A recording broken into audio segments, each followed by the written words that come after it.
Right, SPAG, 9th of March 21. We're going to look at revising simile and metaphor, and our success criteria will be you can spot similes and metaphors and write examples of your own. So two things there you need to be able to do to get this. So let's go.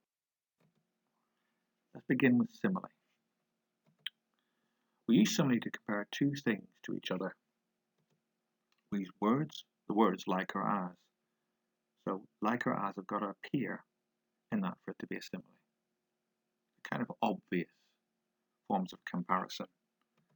So examples would be, the giant was as big as 3 houses. The snow fell like stars onto the frozen ground. Both of these have got like and as, so therefore they are simile. Metaphor, however, is slightly different. It's a bit trickier, a bit more slippery to get hold of. It describes one thing as something else.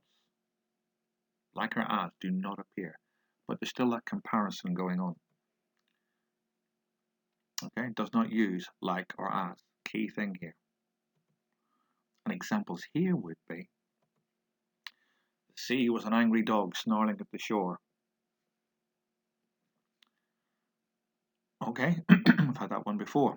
But it also could be, the girl was a lion roaring around the playground. Or even the girl roared around the playground. That might be something similar. Okay, there's that comparison going on like a lion. Now, what your task is to basically copy these sentences into your book and say whether they are simile or metaphor. And then write your own examples.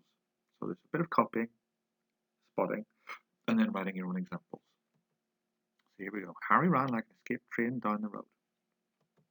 The snow was a deep white blanket on the ground.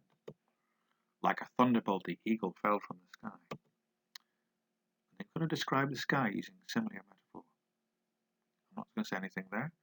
And then describe a jet plane using simile or metaphor. Up to you. Right. Pause the video while you do that and then come back for the answers. Okay, well done. Here we have the answers. Harry ran like an escaped train down the road. Well, that's simile. We've got a like in there. Comparing him to an escaped train. That's definitely simile. The snow was a deep white blanket on the ground. That's metaphor. Saying the snow is something. Like a thunderbolt, the eagle fell from the sky. We've got like there again. That's a simile. Now describe the sky using simile metaphor. The sky was a big blue sheet covering the earth. Okay, a bit like our sun, but it's useful to have. Describe a jet plane using simile metaphor. This time I've used simile. The jet soared like a speeding diamond across the sky. So there we go. Hope you've got a clearer idea of how these work and you're able to write your own examples. Well done, everyone.